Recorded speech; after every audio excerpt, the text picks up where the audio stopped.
My fellow Americans,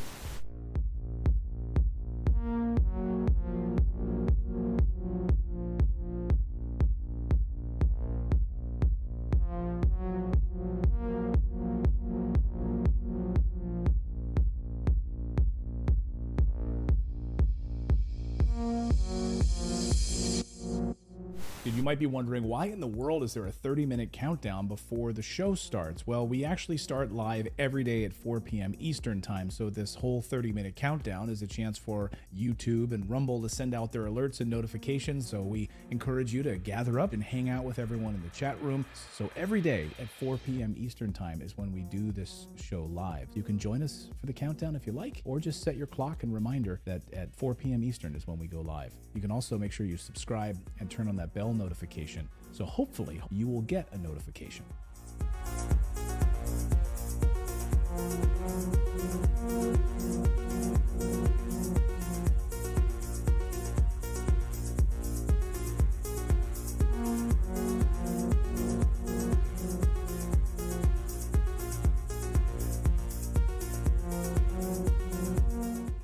What do you have to say about dictators of countries like Indonesia, who we sell weapons to, yet they are slaughtering people in East Timor? What do you have to say about Israel, who is slaughtering Palestinians, who impose martial law?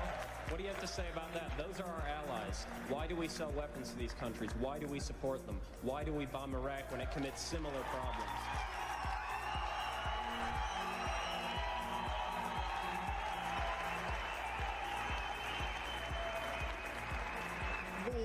There are various examples of things that are not right in this world, and the United States is trying.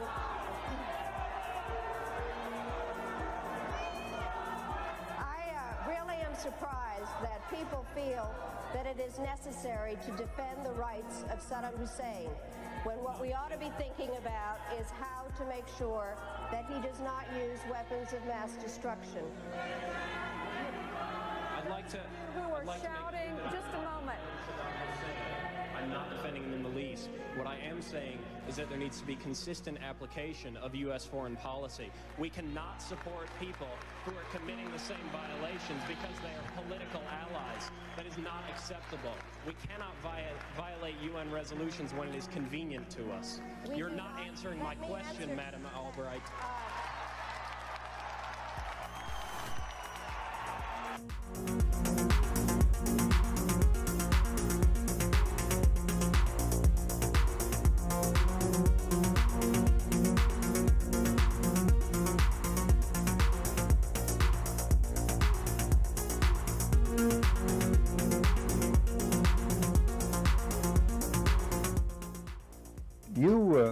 You briefed the press, did you not, when you were there?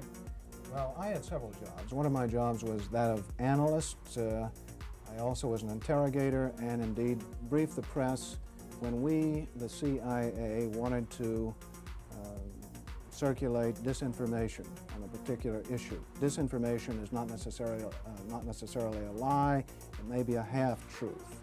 And we would pick out a journalist. I would go do the briefing and hope that he would put the information in print. What was your percentage of success? We were pretty successful in planning information of a rather rarefied nature. For instance, if we wanted to get across to the American public that the North Vietnamese were building up their force structure in South Vietnam, I would go to a journalist and advise him that in the past 6 months, X number of North Vietnamese forces had come down the Ho Chi Minh Trail system through southern Laos. Now, there is no way a journalist can check that information. That's data derived from radio intercepts, spy in the sky photography. So either he goes with the information or he doesn't, and ordinarily or usually the journalist would go with it because it looked like some kind of exclusive. Go after these gentlemen. I would be directed to cultivate them, to spend time with them at the Caravel Hotel or the Continental Hotel, to socialize with them, and slowly but surely to try to gain their confidence by dolloping out valid information which was true. And then I would drop into a conversation the data that we wanted to get across which might not be true. One piece of data, for instance, that we managed to plant in the New Yorker magazine had to do with a supposed North Vietnamese effort in 1973 to develop airfields along the border of South Vietnam. The reason we wanted to plant this information was that we were trying to persuade the U.S. Congress that Saigon should continue to get a great deal of aid, and that the North Vietnamese were the chief violators of the ceasefire accord. That was printed in the New Yorker magazine under the byline of Robert Chaplin, as indeed was a great deal of such information which we tried to circulate. Frank, a two-part question. What were the objectives of or what was the objective of the CIA? What about the moral implications of what you were doing in feeding disinformation? Did the objective override the moral implications, moral problems? Well, the objective of the agency in general is to generate intelligence and get it back to Washington, to get at the truth and make sure the policymakers understand it. When you plant disinformation, you are diverging from that objective, and I think probably in retrospect it was very counterproductive. I am, as an ex-CIA agent, opposed to the disinformation activities in which I was involved. I admit that I was involved, and I think it served no useful purpose. Propagandizing the American public or Congress is not the CIA's job. As to the morality of what the CIA was doing or that particular activity, the war was a very relative thing. It was a relativist environment, and morality seldom came into play when you were operating in the field. In my estimation, a CIA man should be amoral.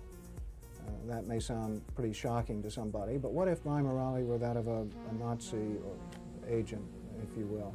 You wouldn't want me to be your intelligence officer. Keep the morals out of intelligence.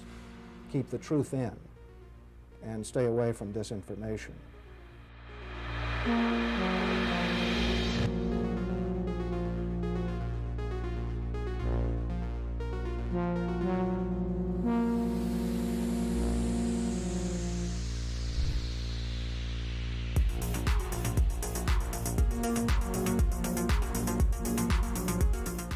It would have been more appropriate for Mr. Trudeau, Prime Minister of Canada, to address this House according to Article 144, an article which was specifically designed to debate violations of human rights, democracy, and the rule of law, which is clearly the case with Mr. Trudeau. Then again, a Prime Minister who openly admires the Chinese basic dictatorship, who tramples on fundamental rights by persecuting and criminalizing his own citizens as terrorists just because they dared to stand up to his perverted concept of democracy, should not be allowed to speak in this House at all. Mr. Trudeau, you are a disgrace for any democracy. Please spare us your presence. Thank you.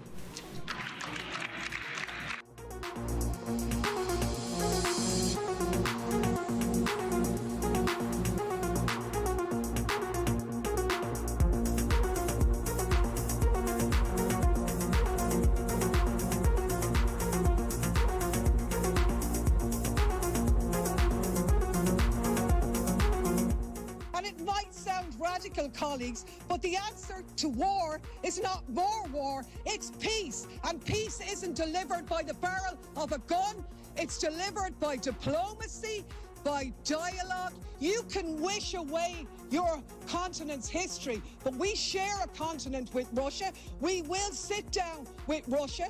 There will be a negotiated peace, and this organization should be promoting it earlier rather than delaying it and making sure that more Ukrainians die. Your feigning of sympathy rings hollow. It makes me sick, to be honest with you.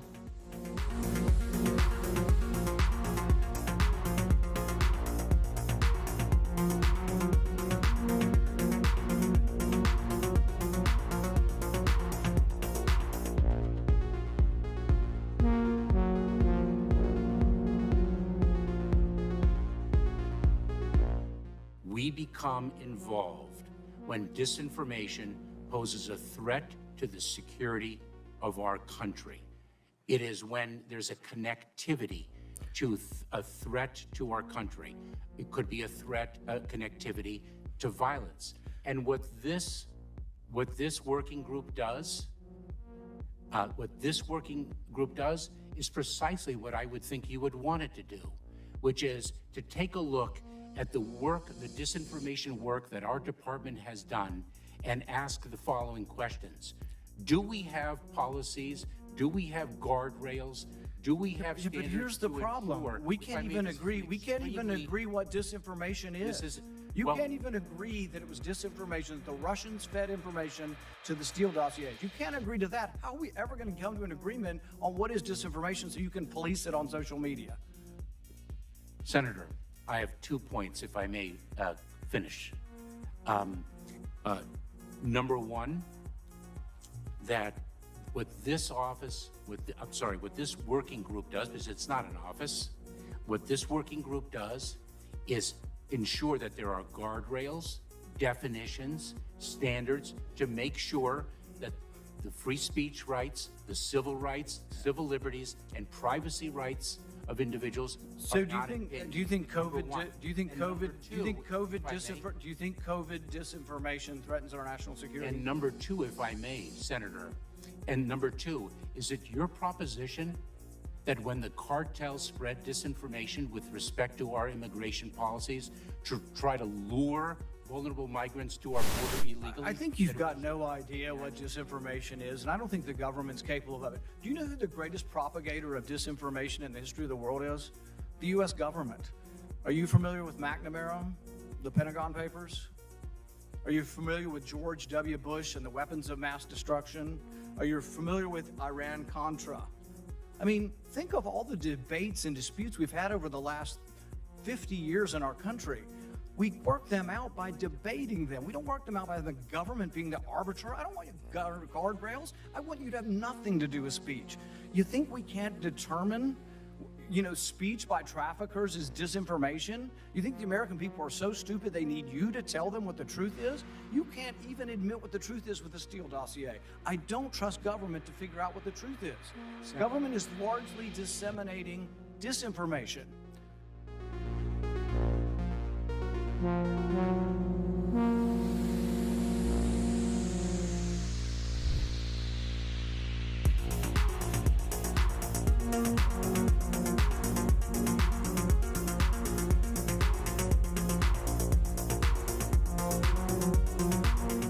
Hey everyone, just as a reminder, our show starts at 4 p.m. Eastern Time, just a few minutes from now, but I should remind you that we have a daily newsletter. It's totally free. Natalie and I work very hard on it every morning over our cup of coffee, putting the stories together that we think are important that the mainstream media is going to ignore. All you need to do is go to our website. It's just redacted.inc. Put in your email address. We won't ever sell your email to anybody. And then you'll receive a welcome email, and all you need to do is verify that email, and 7 a.m. Eastern Time is when we send out our daily newsletter. And it's about 5 or 10 minutes in length that you can read it over your cup of coffee. And like I said, we cover 4 or 5 of the big stories of the day, plus a couple of things you might have missed while you were sleeping. We try to have some fun with it, add a little humor into it. And again, it's a great way to start off your morning. But it's also a great way for us to stay connected with you as well, because we've been banned and blocked on some of these platforms before, where we haven't been allowed to post anything, not even a community post. So the only way for us to stay connected with you is through our newsletter. We were able to send out a newsletter and say, hey everyone, we're blocked for the next week, and let you know what was actually going on with our show. Anyway, go to redacted.inc and sign up for the free newsletter, and it'll be posted first thing in the morning over your cup of coffee.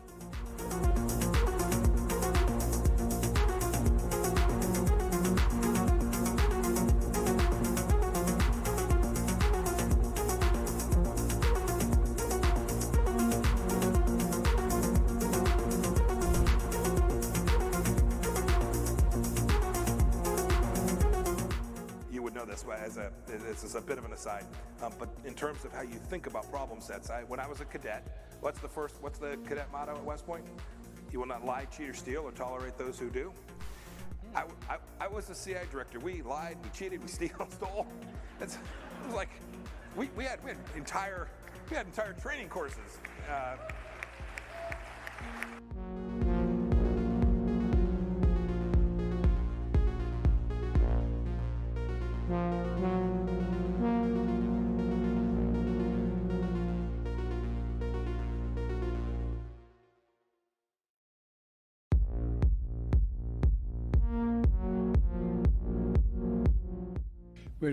We had a good discussion on ensuring global energy security and adequate oil supplies to support global economic growth, and that will begin shortly. I'm doing all I can to increase the supply for the United States of America, which I expect to happen. The Saudis share that urgency, and based on our discussions today, I expect we'll see further steps in the coming weeks. Are you worried about it?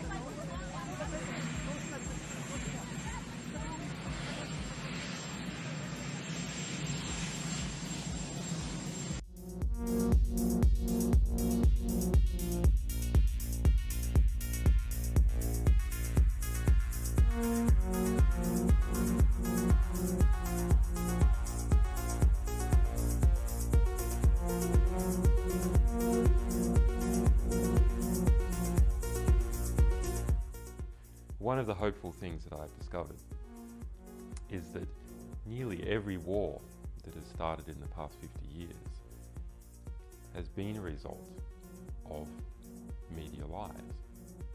The media could have stopped it if they had searched deep enough. If they hadn't reprinted government propaganda, they could have stopped it. But what does that mean?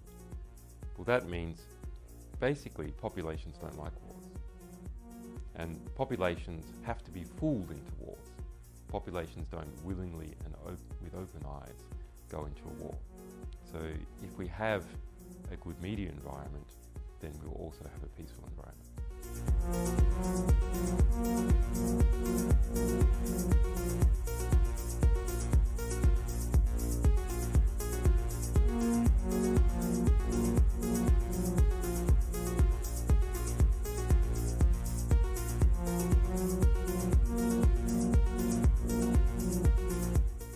Killed a million people in Iraq. That is a separate... You killed a million people in Iraq. It's incredible that you have the brass neck to be sitting here now urging another Iraq war. George, after if what I was you've still already in done. Parliament, I...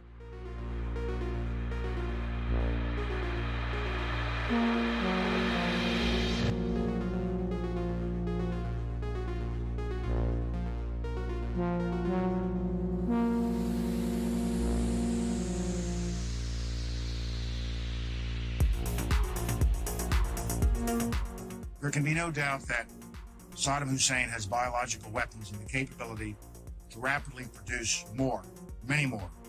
And he has the ability to dispense these lethal poisons and diseases in ways that can cause massive death and destruction.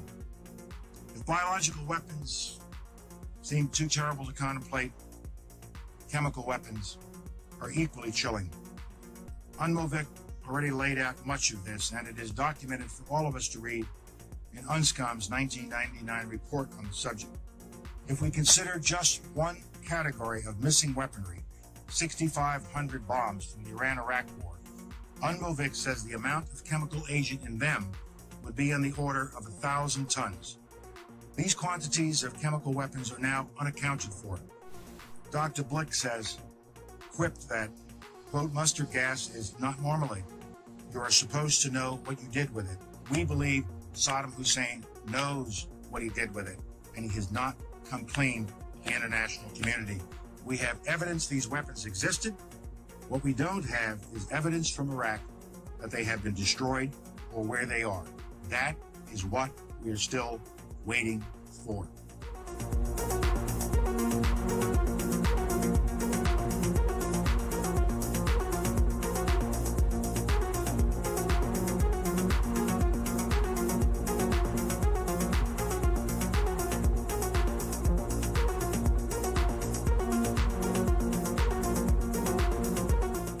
Okay, inspection worth doing, everybody's agreed it's worth doing, and it gets stopped. Yes, sir.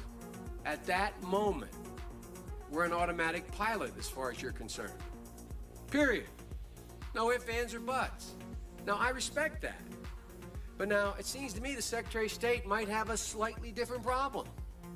Secretary of State might be sitting there and saying, now look over there on that side. Now, I remember so-and-so and so-and-so and so-and-so, and the 12 people on this side, they're all the ones that said they didn't want to use force. Now, I'm going to have to go tell the president now that we should, or Secretary Cohen, unleash whatever it takes to get it done. And our military assessment is the same as the majors. The majors' assessment is, privately held but publicly acknowledged later, that airstrikes alone aren't going to do this. Saddam's not going to cave on this. So, now here's the deal. I recommended the president have at it and let the chips fall where they may. A reasonable position for the Secretary of Defense, the Secretary of State to take. But I respectfully suggest, Major, I respectfully suggest they have a responsibility slightly above your pay grade. Slightly above your pay grade. To decide whether or not to take the nation to war alone. Or to take the nation to war partway. Or to take the nation to war halfway. That's a real tough decision. That's why they get paid the big bucks. That's why they get the limos and you don't. I mean this sincerely. I'm not trying to be flip.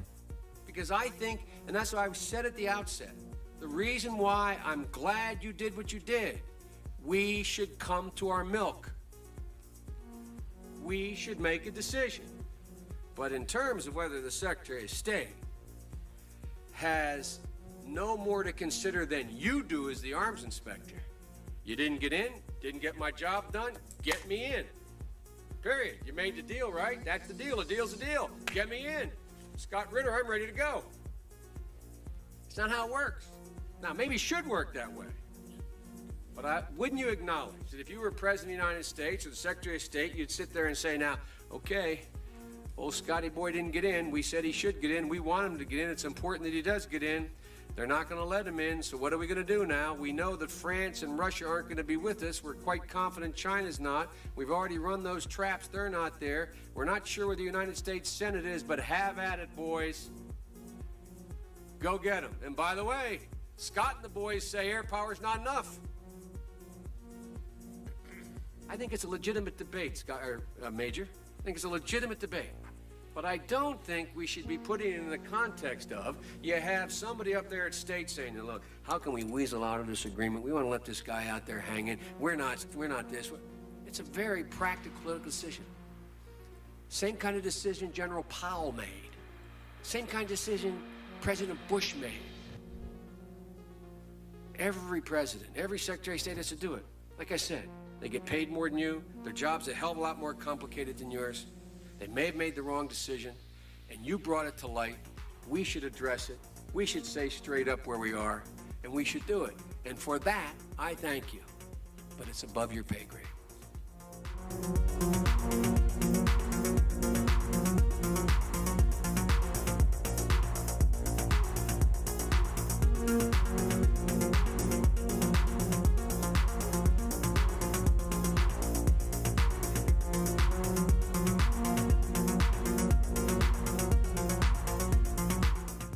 About 10 days after 9/11, I went through the Pentagon, and one of the generals called me in. He said, sir, you got to come in and talk to me a sec. He says, we've made the decision we're going to war with Iraq. I said, we're going to war with Iraq? Why? He said, I don't know. He said, I guess they don't know what else to do. He said, I guess it's like we don't know what to do about terrorists, but we got a good military and we can take down governments. And he said, I guess if the only tool you have is a hammer, every problem has to look like a nail. So I came back to see him a few weeks later, and by that time we were bombing in Afghanistan. I said, are we still going to war with Iraq? And he said, oh, it's worse than that. He reached over on his desk, he picked up a piece of paper. He said, I just got this down from upstairs, meaning the Secretary of Defense's office today, and he said, this is a memo that describes how we're going to take out 7 countries in 5 years, starting with Iraq and then Syria, Lebanon, Libya, Somalia, Sudan, and finishing off Iran.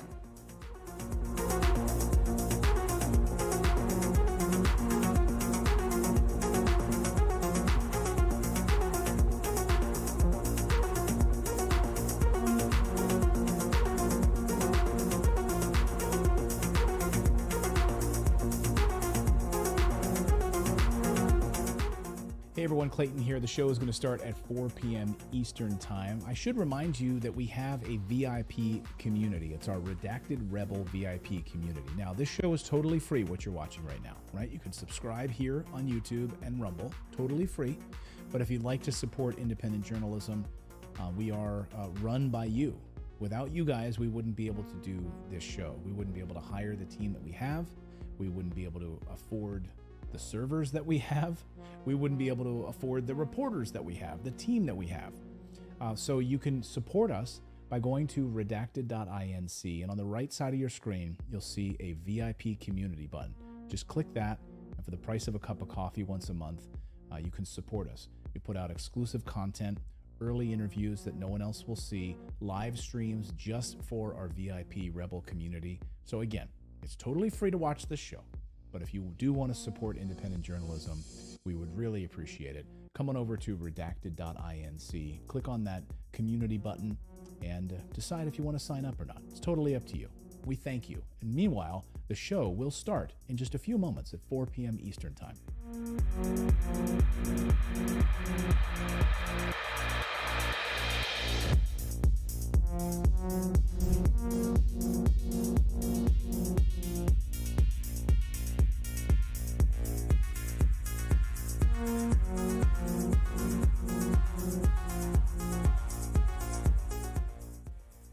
Whatever our hopes may be for the future, for reducing this threat or living with it, there is no escaping either the gravity or the totality of its challenge to our survival and to our security.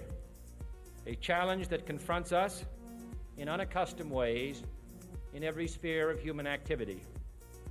This deadly challenge imposes upon our society two requirements of direct concern, both to the press and to the President.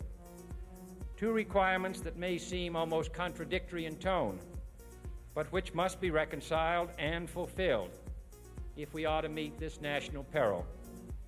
I refer first to the need for far greater public information, and second, to the need for far greater official secrecy.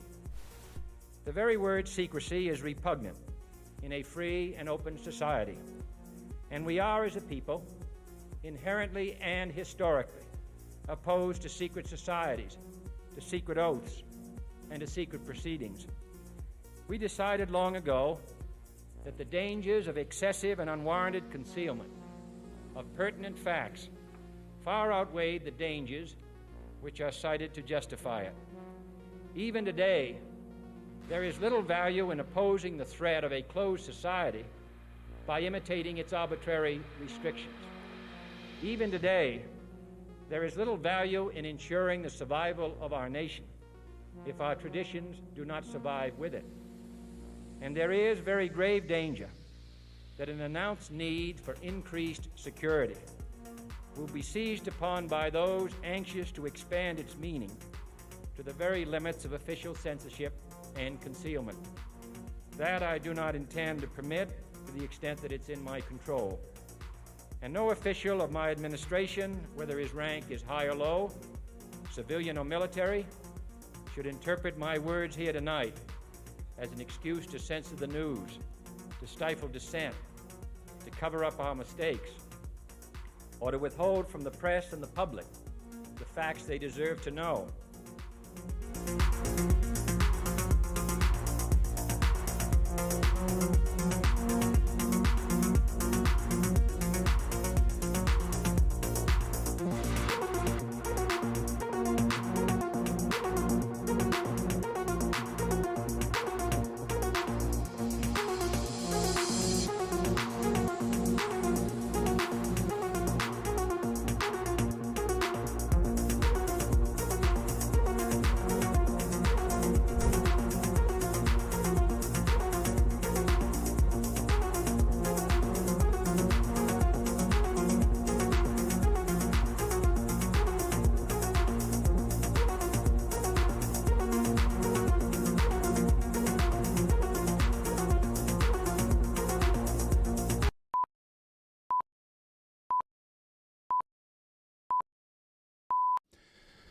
Hey, everybody. Welcome into Redacted on this Thursday. I'm Clayton Morris. I'm Natalie Morris. And on this show, we tend to cover the stories the mainstream media doesn't, or we navigate through this big pile of propaganda that we hope that we can provide some truth and facts for you. You can join us on this crazy journey and navigating this clown world. And boy, last night, you had the Republican national debate. You had President Biden coming out basically asking for more money for Ukraine, demanding that Congress move forward with funding for Ukraine.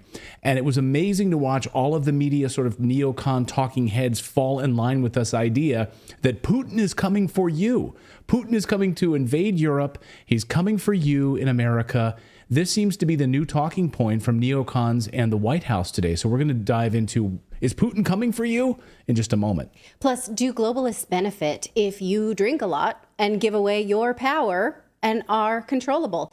Yes, they do. We've talked about this when it comes to other products like junk food, processed food, bugs, right? We're going to break this down when it comes to alcohol. You may not like it, but we're going to look at some of the data that's telling you that you can drink responsibly. Klaus Schwab loves this. Klaus Schwab wants you to drink, so the World Economic Forum actually wants you to be buying alcohol. And we're also going to look at this UFO Disclosure Act has just come out of committee in the House of Representatives. This happened, and we're watching what comes next, because this was a big moment last night. This bill, remember, the Senate already passed their version of the UFO Disclosure Act. This was the House of Representatives moment to do this. They came out of committee last night with their version of the bill. Now it goes to the broader part of Congress to be signed. What's in it? What was left out of it? Some are saying this is a major victory. Others saying this is a major setback. Dr. Michael Sala is going to join us to unpack what this means for disclosure and you spending billions of dollars a year and going to these mysterious government programs that you're not even told about. All of that and more as Redacted starts right now.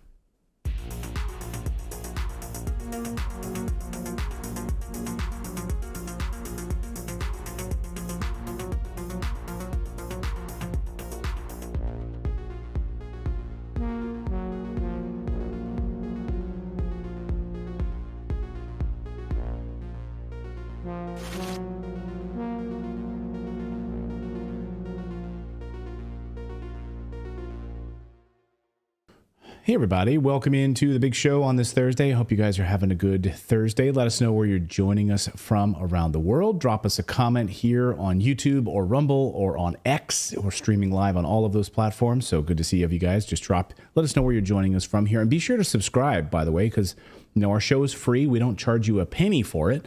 So you can subscribe. You can follow us on these platforms for free. And you can hopefully receive a notification. Last night on the show, someone said they finally got their first notification. YouTube sent them a notification when we went live. And well, that's exciting. Wow, amazing. Finally. Yeah, so if you don't get those, though, it's on you to be here every Monday through Thursday live. That's when we are here live. Hey, if you'd like to support Redacted with Redacted merchandise, you can do that at redactedstore.com. Now is a good time to look into buying some Christmas gifts for your favorite friends who also like Redacted, or your friends who don't like Redacted but need to. Or they don't even know about Redacted. Can you imagine getting someone a Redacted mug and they're like, what the hell is this? And you're like, you need to know. Yeah, you should know what that is. What is this I will not comply sticker? Right. Your favorite, because it's been redacted. Right. Your favorite blue MAGA friend who absolutely loves censorship will maybe not want this under the tree. Yeah, send your friend who is like a Biden supporter or something like that. Send them, a Redacted mug, or friends don't let friends watch mainstream media. Exactly right. Mug. Yeah, anybody who loves, let's see, the medical industrial complex, the military industrial complex, the censorship industrial complex, They love the COVID biopharmaceutical industrial complex. Send them this. Maybe this is a way to get them thinking, or also your friends who already are against those things and want to prove it. So yes, you can find our entire lineup at redactedstore.com. Well, get ready, because Putin is about to attack the United States or our allies in NATO. He's coming. I mean, did you hear Uncle Joe Biden telling us this? Unless we send billions of dollars to Ukraine, Putin is coming for you. Forget the fact that Ukraine is the most corrupt country on the planet. Do you really want Putin to win? Like, who cares that Ukraine's corrupt? We can send them $200 billion and we don't know where it is. That's fine. But Putin will win if we don't send them money. And he's going to come to our house and ruin Christmas. Here is our commander-in-chief laying it all out for us. Good afternoon, everyone. I'd like to speak to you today about an urgent responsibility the Congress has to uphold the national security needs of the United States and, quite frankly, of our partners as well. This cannot wait. Congress needs to pass supplemental funding for Ukraine before they break for the holiday resources. Simple as that. Frankly, I think it's stunning that we've gotten to this point in the first place. If Putin takes Ukraine, he won't stop there. It's important to see the long run here. He's going to keep going. He's made that pretty clear. If Putin attacks a NATO ally, if he keeps going, and then he attacks a NATO ally, well, we've committed as a NATO member that we defend every inch of NATO territory, then we'll have something that we don't seek and that we don't have today. American troops fighting Russian troops. Okay. Did you catch that ultimate blackmailing technique? So you better approve money to Ukraine. You better send billions of dollars. Don't ask any questions, or I will be left with no choice but to send American sons and daughters to die for Ukraine against Russia, to fight Putin. If you miss that like blackmailing piece of this, I want to make sure and replay it here. Take a listen. Well, we've committed as a NATO member that we defend every inch of NATO territory. Then we'll have something that we don't seek and that we don't have today. American troops fighting Russian troops. American troops fighting Russian troops if he moves into other parts of NATO. Yeah. So you better send money because he's going. But the message here is he's going to invade Europe. He's going to attack NATO allies. He's going to hit American allies. He's going to hit America. And that's the argument here. Going to further westward. Yeah, he's going to go. They're not even saying that that there's a chance he might do it. They're saying he will do it. Yes. They're saying if we don't send billions more to Ukraine and Ukraine is forced to unconditionally surrender, then Putin is going to move into all parts of Europe. He's going to take over Poland. He's going to, he'll go to Germany next. He's going to go they'll be drinking vodka in Lisbon, Portugal. Like, that's the plan. Oh, and he's not going to stop there. He's coming for Alaska. He's coming for the United States. Putin is coming for you. And this is what they're hoping you'll believe. I mean, they've now moved to the level of insane with this talking point. The problem is that most people don't understand that Russia and Russian government has never expressed interest in moving beyond the contested Donbass region. They have never said that. And you can formerly look it up. Eastern Ukraine. Right. And that it was not Putin that single-handedly launched the special military operation. It was voted by Parliament, in Russian Russia. Parliament, right, at the behest of those regions, Luhansk and Donetsk, they did petition Russia to come in and save them from further attacks from the Ukrainian army. Most people just don't understand that. They're just like, yeah, Putin came in because he wanted more land and he wants more and more. So it's a stupidity to repeat those things, but they count on you being that stupid. Well, everyone in the White House is on the same page with this, by the way. So you can tell that this is a White House neocon talking point because neocons are on page with this, and so is the White House. And they are funded, of course, and built and run by the military-industrial complex. This is the deep state doing its speaking through these mouthpieces. No one better to pull this off than John Kirby. Watch. Make no mistake, Selena, he hasn't given up his strategic goal of subjugating the entire country. He doesn't believe it ought to exist as a sovereign state. And so we can't support Ukraine. Their chief advisor yesterday said they're likely to lose this war if they lose U.S. support. And Putin gets all of Ukraine, then what? Then where does he go? Because right then, he's up against the eastern flank of NATO. And if you think the cost of supporting Ukraine is high now, just imagine how much higher it's going to be, not just in national treasure, but in American blood, if he starts going after one of our NATO allies. Because as the president also said, we take our Article 5 commitments very seriously. And what we've had over the last 2 years is a Ukrainian military actually clawing back territory and pushing back Russian aggression without any foreign boots on the ground, including no American boots. American boots would very much have to be involved if Mr. Putin is let to have this strategic victory in Ukraine and then perhaps goes after one of our NATO allies. So if you don't send money, we send American troops, because that's our, look, Congress, we're blackmailing you here. That's really the only solution. Well, Congress isn't biting. Also, he's lying. He's lying by saying Ukraine has been clawing back territory. No, they haven't. They have not. And what he's implying here is that it's ethical to let them keep dying.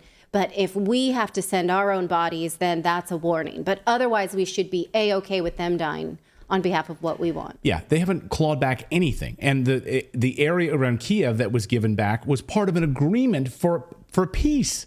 And that the only reason they even handed that back to them was because of a peace agreement that was being worked on that got torpedoed by Boris Johnson and NATO. This is laughable, by the way. Didn't want those parts of the country at all and handed it back as part of the peace agreement. It's written down on paper, by the way. You can read it for yourselves. Anyway, Congress isn't biting on this giving money bullshit. And Congress basically gave Biden the big BBC News middle finger last night.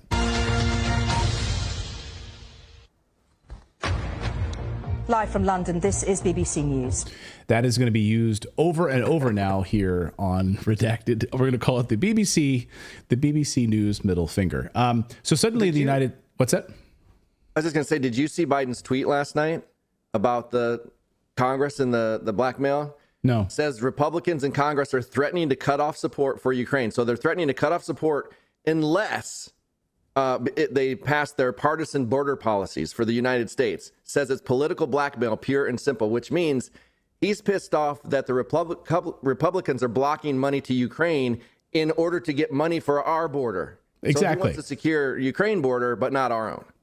Exactly. And that's blackmail. And I'm going to show you some record-breaking numbers at the border in just a moment, which will be stunning. And that really speaks to the argument that they want. So here is what suddenly the United States Congress woke up last night and decided to pretend to care about America instead of putting Ukraine and Israel first. They voted against spending $110 billion for Israel and Ukraine. The effort failed in a vote of 49 to 51, so barely. Every Republican voted against the measure.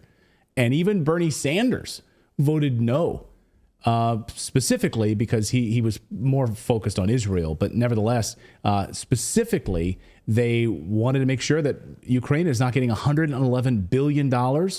And, well, of course, it would be chunked up, and basically they'd probably get about 60 of it, and some would go to Israel and then Taiwan as well. Bernie Sanders specifically said that he did not believe that we should give the right-wing extremist Netanyahu government money with no strings attached to continue the inhumane war against the Palestinian people. So he all of a sudden has remembered that he is anti-war. He seemed to have forgotten for the last 2 years. Yeah, it's very convenient. And a lot of these guys, convenient. Suddenly now, they're like, wait a minute, Ukraine is corrupt and we don't know where our money's going. The State Department has been saying that for years. We know that Ukraine is the most corrupt country in Europe, arguably in the world.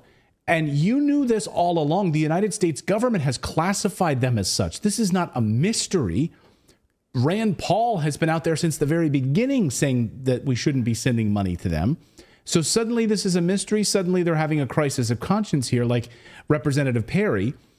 He said this. He says, we have no intention of writing checks to this most corrupt country on the planet for the good of cheer of Democrats and Republicans, he said, whatever you want to call them, he said. He said, according to Representative Perry, the U.S. pays for the Ukrainian government, their pensions, their government services, and the like, while they themselves cannot afford to provide Americans with their own pensions and security in the United States. And we know this. We're paying for their infrastructure in Ukraine. Sorry, I think the checkbook's done. The last line of that document you showed said Chuck Schumer, once he realized it was going to lose, he changed his vote to a no. Right. Like, he's just an opportunist. For what? Yeah. He's like, well, I saw that we didn't have the vote, so I'm gonna also throw in and say, no, we're not doing that. Well, what he said was like, oh, I'll tank it if it's going to lose. And then like he wasn't going to tank it. Right. And so then I can reintroduce another one. Yeah. show up to a football game dressed at supporting Denver, and then they start losing, so you go in the back and change into an Eagles outfit and come out. Yeah, go Eagles! I was an Eagles fan the whole time. Wait a minute, didn't I see you in a Broncos jersey earlier? No, those were old times. This is bipartisan. It wasn't going to be, but it is now. So last night during the Republican debate, there was a lot of fireworks, but Ukraine was at the heart of this debate. I was really stunned to hear this last night. And Vivek Ramaswamy really went after Nikki Haley, of course, who's a neoconservative, and she is absolutely fully in the tank for this same idea that the Biden administration is, that we should send billions of dollars into Ukraine, into the black hole of corruption. And she's fully on board with that. But Vivek called her out in much the same way that most members of Congress, like Jamal, what was his name? Jamal Bowman? Jamal Brown? Bowman, yeah. Bowman. Oh, yes. Yeah, Jamal Brown. He couldn't, Bowman? Jamal Brown, I think. Brown. Okay, I'm sorry. Anyway, what was it? I think, yeah. Anyway, Bowman is the one who launched the fire alarm. Yes. Okay. He couldn't name anything in eastern Ukraine. He couldn't name anything about Donetsk, or he couldn't name anything about Luhansk. He couldn't name any of those cities in those areas. He doesn't know that there's ethnic Russians there. He doesn't know anything that since 2014 they've been bombing them indiscriminately and killing civilians. He doesn't know anything about that. But he thinks, Putin is a madman. So last night, Vivek went after Nikki Haley specifically and asked her to name 3 of the provinces in eastern Ukraine, just 3 of the provinces in eastern Ukraine that had been formerly contested, which are now under Russian control. And this was an amazing moment. Watch. I want everybody at home to note that I was the first person to say we need a reasonable peace deal in Ukraine. Now a lot of the neocons are quietly coming along to that position, with the exceptions of Nikki Haley and Joe Biden, who still support this, what I believe is pointless war in Ukraine. And I think those with foreign policy experience, one thing that Joe Biden and Nikki Haley have in common is that neither of them could even state for you 3 provinces in eastern Ukraine that they want to send our troops to actually fight for. Look at that. This is what I want people to understand. These people she has no idea what the hell the names of those provinces are, but she wants to send our sons and daughters and our troops and our military equipment to go fight it. And you can hear the news anchor, they're trying to give her cover. Like, let's move on. Okay, that's enough. She doesn't have to name those things. She doesn't have to name those things. She doesn't have to name those things. And it's like this blank stare, like, huh? Do you want to respond? Sorry. No, but we need to keep sending money there. We need to send American sons and daughters there to fight in order to, I don't know, whatever, further neocons' wishes. It was an unbelievable moment. And what's amazing is, so that was last night.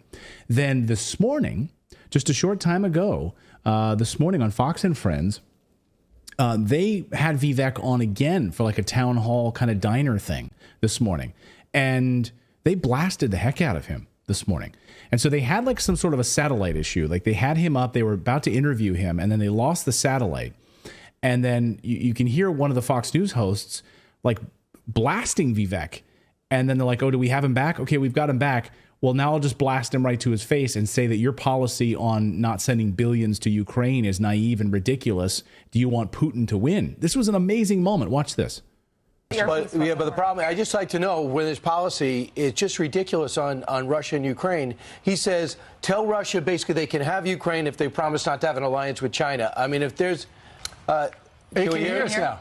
Hey, Vivek. I can hear. Vivek, are you comfortable? Are you comfortable with Russia taking as much as Ukraine as they want? Are you comfortable pulling all our aid out? And do you really believe that Vladimir Putin will agree not to have an alliance with China? I think we have to play hardball there and make a hard deal that requires any reneging on that deal to have major consequences. Like what? Like sanctions, like we have right now? I think it is not in our interest to strengthen the Russia-China alliance, and I think our policy right now is driving Russia further into China's arms. It's going to be done anyway. You cannot keep Russia from China. I think Russia is going... I think the answer is we are driving Russia into China's hands. There are kinks in the armor of that relationship. Look at Russia sending weapons to India and to Vietnam after other meetings they've had. Are you comfortable giving up Eastern Europe? Because you know they're already taking Moldova, already making moves on the Baltic already. They're taking more and more pieces of Georgia. Tell you what I'm not comfortable and all with. we've done is sit there and send blankets and MREs, and we got an invasion. By the way, hold on. I'm sorry, we've only sent blankets to Ukraine, because that doesn't sound And accurate. MREs. And meals ready to eat. Yeah, we've sent them MREs. Some expensive blankets. Like what kind of MREs? I mean, it's like Don Perignon in every MRE. What the hell? I know, it's unbelievable. That's all we've sent is blankets and meals. Okay, sure. So what is going to be next? Because we have no idea how Ukraine has spent $200 billion of our money. We're forking over more taxpayer money. Do you so see how they fight? These guys are the best fighters in the. And I'm not going to stand for that. Ukrainians are probably the best fighters in the world. It's not some democracy. Ukraine is fighting for their sovereignty. Well, and they were invaded. The news media hasn't reported. Ukraine has actually assassinated a former presidential candidate from 2019. It just makes you sound so naive. Media doesn't like to report that. So naive. You just give up Ukraine, and then in a few years you'll be criticizing Joe Biden for giving up Ukraine. I respectfully, we can respectfully, Brian, I think that if I called Nikki Haley naive, you guys would be having a conniption. Okay, they were screaming. What was applauded in the diner when he dumped on Ukraine? Oh, you want to hear that again? Great, because I thought that was the most impressive moment. On the one hand, you had Brian Kilmeade on Fox saying something, right? What he was saying on the right side was one thing.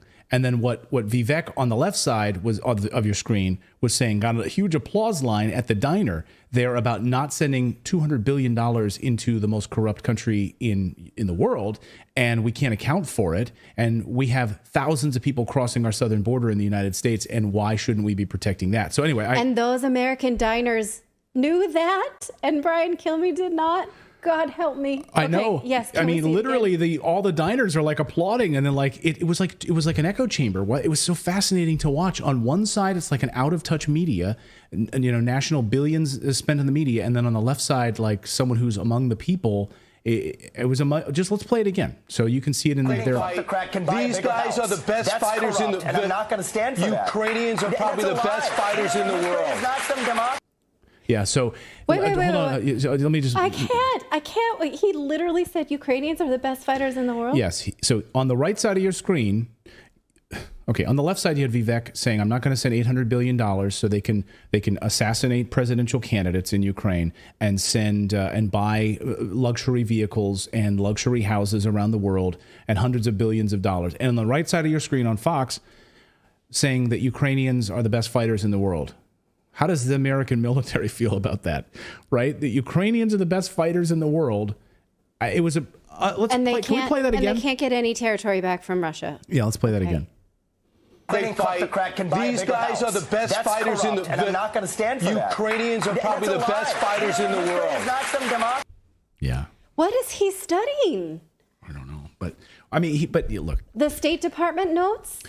I don't know. I don't know. I mean, it's really bizarre. It's really bizarre because a lot of these guys, they get these generals there, they get those neoconservatives there who are on the payroll, and they have an agenda, of course, which is the military-industrial complex. And so there's nothing more. This is not supporting the United States. This is not supporting the United States military. If you stand with like the United States men and women in military, you want them to go fight and die in Ukraine for Ukraine? What the hell?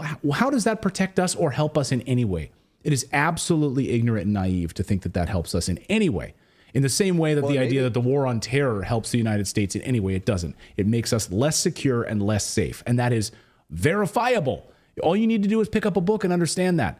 Go ahead, David. I was going to say, maybe he knows that, knows something that we don't, that there's more U.S. soldiers in the Ukrainian army than we thought. I mean, we have special forces there. There's a lot of Americans. It's a good point. Yeah, I mean, we know from sources that they are given just bare minimum training and given about 5 live bullets. That's it to use to fire. And drugs. We have reported here that they're given drugs. So they're the best fighters in the world. There's no army left. There's no military left. You guys, NATO killed 500,000 people in Ukraine. An entire generation is gone. They don't have a military anymore. They're the best fighters in the world? What are you smoking? But it was just a really stark moment on the left side of your screen to see these people in this town hall, like hearing him talk about, we're not giving $200 billion to a corrupt government when our U.S. borders are pouring open, and this money is going to all these corrupt oligarchs in Ukraine. It was really like a bizarro moment out of touch. So Right. And the hosts were like, oh, wait, what's being applauded? Not what I'm saying? Yeah. You're applauding. Maybe I should think about what I'm saying and go back to my not to books. mention that our special forces that are in Ukraine must be barefoot because, as we saw earlier, John Kirby was like, we have no boots on the ground. Is that like a wink, wink? They're all wearing sandals. Like, what the hell? Like, we obviously paused. have people there. He paused for a second. He's like, yeah, otherwise we have no boots on the ground. But they've managed to take up all of this ground and area without any U.S. boots on the ground. He kind of paused for a moment there. He had to think about how he was going to say that. Something that I think about too is like the more money we send, the more weapons we send, the more Ukrainians are going to die. And at some point, they're going to run out of people. They're going to start dragging high schoolers and probably junior high schoolers into this. Like it's going to, are they just going to keep going until there's no, military age men left in Ukraine? Well, no, they want us to do it. So what will come next, of course, is when the money dries up, they are laying the groundwork now. Well, we had to send American troops. We have to defend the world. We have to defend NATO, and we have to defend freedom. But we have to send Americans to die in order to fight Putin. So instead, what do these Republicans want, or what do these Republicans and some Democrats actually who voted against this spending bill for Ukraine? What exactly do they want? Well, they wanted money for a U.S. border to stop the flood of illegal immigrants coming across while they picked a good day to do it. Because yesterday, by the way, a new record was set. The most illegal immigrants ever recorded by the U.S. Customs and Border Patrol in one day. And Bill Malugin was there covering this, and it was actually pretty stark. He caught it on camera. Watch.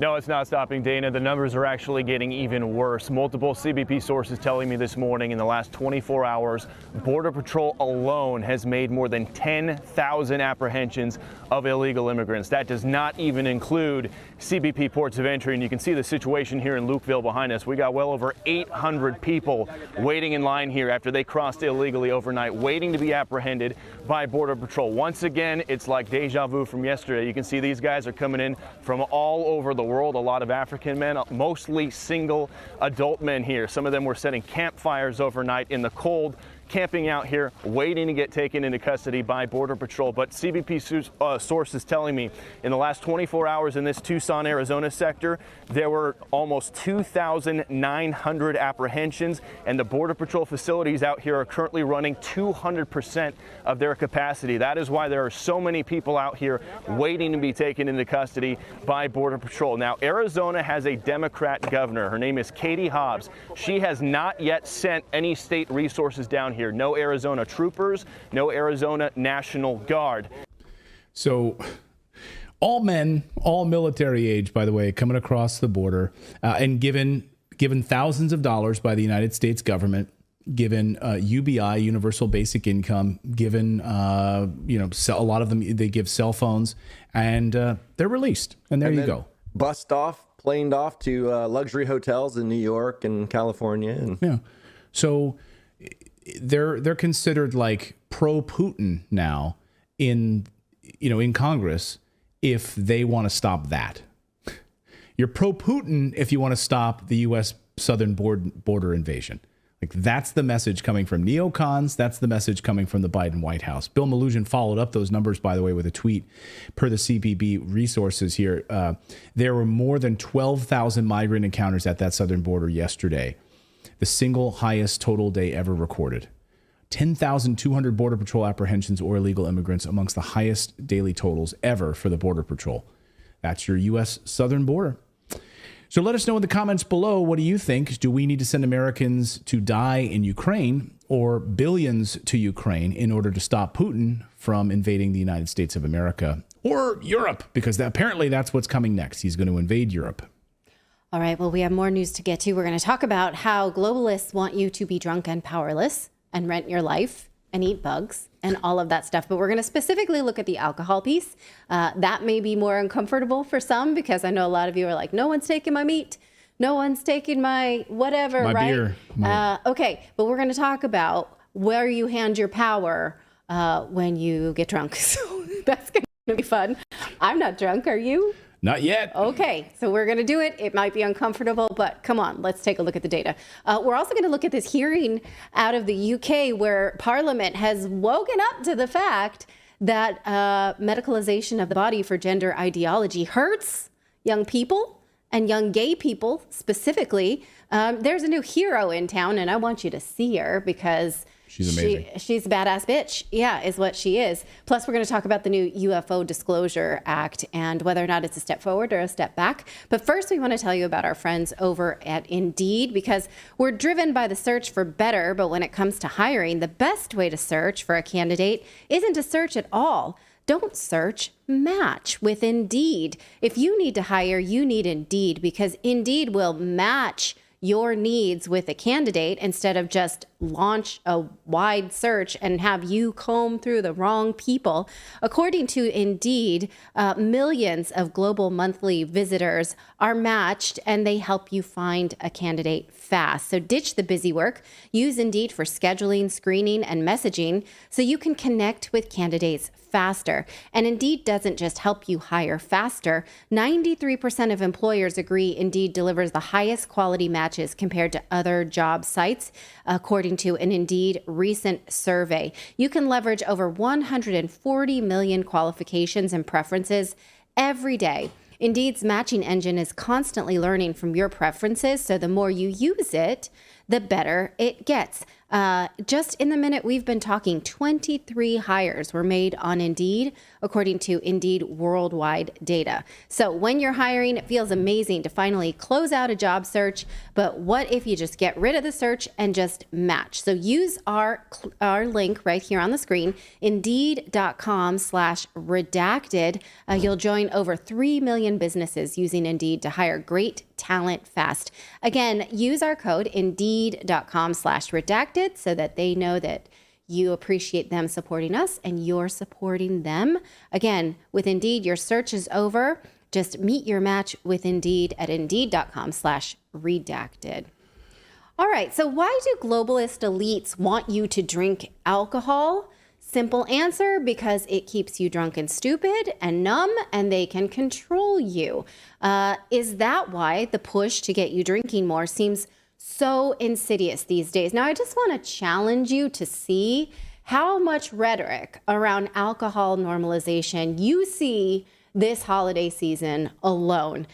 Is alcohol a social control system akin to the push we talk about here a lot to keep you fat, to keep you eating junk food, eat less meat, bugs, processed food, rent your life, right?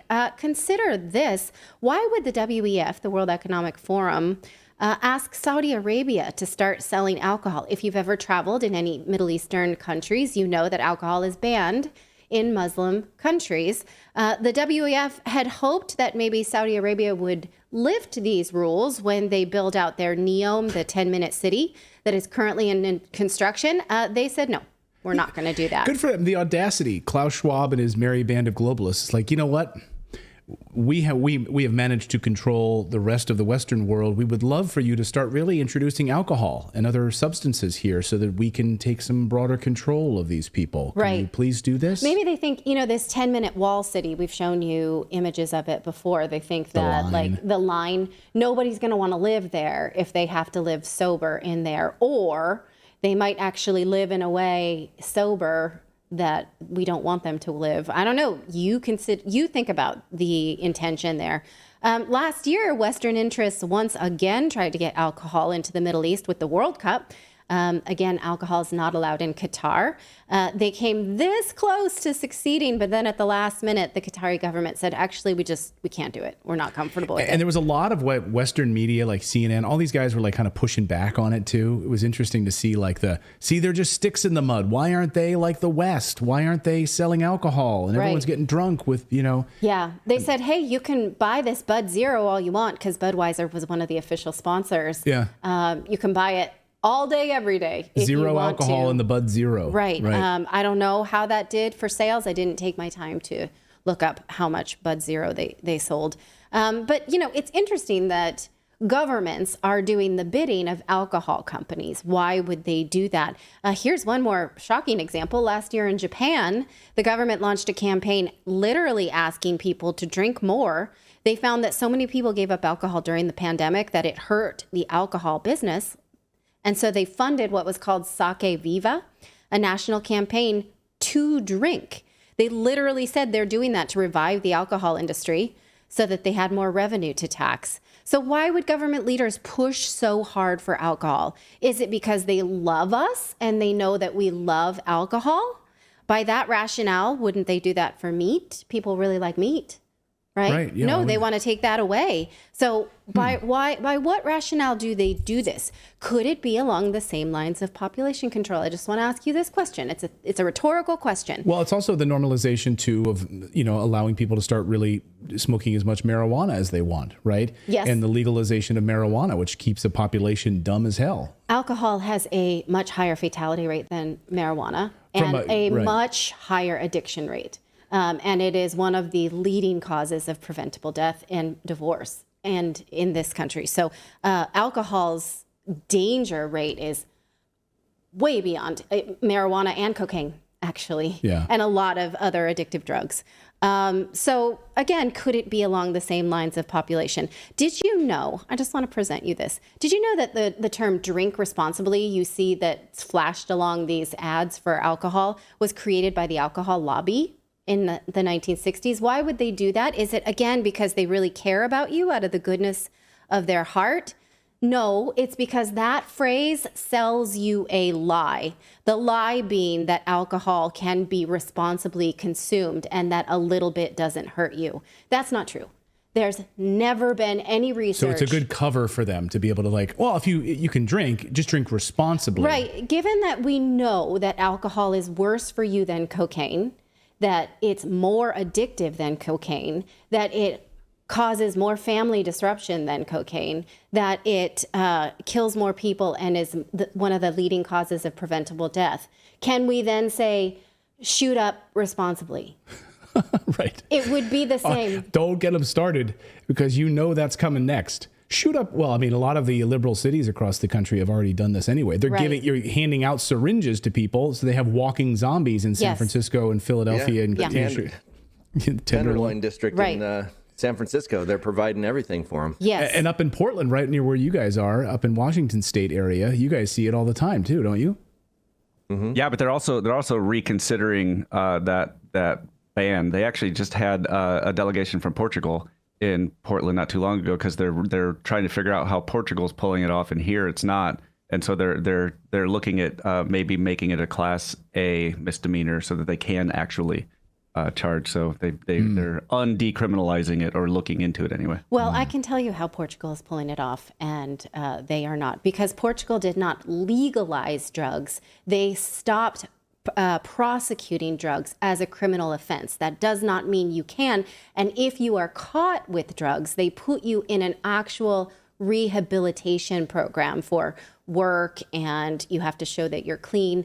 Whereas these other programs in the United States, they don't care what you do. They just continue to give you drugs. These regulated doses of the drugs, even though they have no research to show that giving this regulated dose of drugs is safe, and there's no standard for it. So you might get a pound of it in Maryland and half a pound in Oregon. There's no real standard for it. So that's one. And that's what they did in Oregon was they decriminalized it, but the part they weren't doing was they weren't. The idea was that same thing. They were supposed to, when people were found with it, they're supposed to go into treatment, but they weren't doing that. No. So then they just essentially decriminalized it, and they're like, you're on your own. Good luck. Yeah, because liberals like this idea of body autonomy, it's racist to put you in a rehab program when most people are so grateful when they actually do get help for that. Okay, so where were we? Shoot up responsibly. Right. Shoot up responsibly. Take a syringe and you're fine. Shoot up responsibly. Yeah. Okay. Your T-shirts. There is no data that says that the human body can handle any amount of alcohol. But wait, you might say, the French paradox. Do you know the French paradox? This is oft quoted by enophiles. This was a study in the 1980s that showed that the French had low rates of heart disease despite regular red wine drinking. This study was funded by the wine industry associations in France. Follow-up studies have since been funded by Wine Institute and the International Wine and Spirit Research Group. Is that a surprise to you? We know that soda companies fund research on sugar. We know that tobacco companies funded research on cigarettes. Of course, the alcohol companies fund research to tell you that a little bit of alcohol is okay. It's not, I'm sorry to tell you, but it is a carcinogen. The very idea of alcoholism is promoted by the alcohol lobby because it allows them to sell you the idea that only some people can't handle alcohol, but others can. There's no research that says that. It's ethanol. Your car runs on it. I have made this case many times that alcoholism is not a disease. That also helps the alcohol industry. They fund research to prove that. A disease is a cellular malfunction. Alcoholism is not. Alcohol is addictive for everybody. It's not just some people who can't take it. Of course, there are levels of people who indulge like junk food because the brain becomes hijacked. That's not a disease. And calling it as such normalizes other people's responsible drinking. So while you're considering giving some alcoholic beverages this year, here's an Instagram account that I really like. Before gifting a bottle of booze this holiday season, keep in mind you're gifting the 4th leading preventable cause of death in the United States. So does that sound not fun? Yes, it doesn't. And, you know, I get it. I rarely, if ever, touch alcohol because of this research, because I don't like the idea of consuming carcinogen. At a wedding, I'll toast. On Christmas, I might have something, but this is something we need to take seriously because the more it permeates our culture, the more we give away our power. Consider this.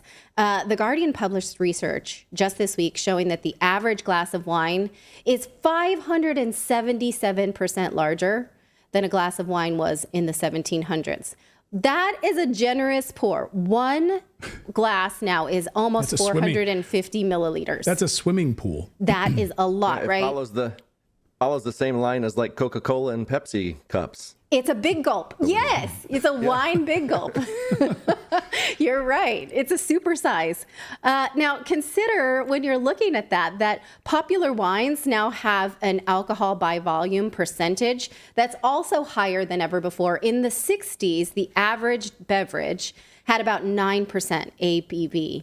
Now, most alcohols have 12% or more. So not only are you drinking the big gulp, you're drinking the more alcoholic version. Based on those numbers, this is how long each unit of beverage takes to get into your system. 1 pint of beer is with you for 2.5 hours. So this idea, I don't know who came up with it, that I can have 1 or 2 at a party and still drive. You shouldn't, unless you stay for 7 hours. After 2 glasses of wine. I'm curious how many people in our chat, just let us know, does anyone in our chat room know someone that was, affected by drinking and driving? Does anyone, do you have anybody in your close family, anybody related to you, friend, family? I mean, I can think of a number of people that were affected by it. In my close proximity. Just let us know in the chat room. Right. And so this idea, I can have 1 or 2. Again, take a look. If you have 3, you got to stay for 10.5 hours at a party.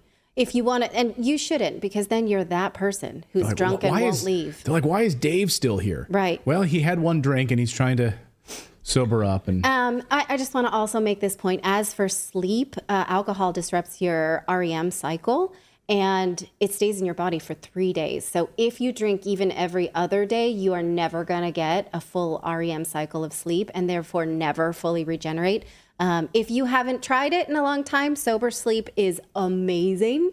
You should try it. So given that alcohol is so dangerous and our government really wants to protect us from dangerous things like COVID and the flu, why don't they ring in on alcohol? Because it serves a purpose. Right? You give your power away when you give into this drinking culture. Now, well, also the government wants you to be sedated.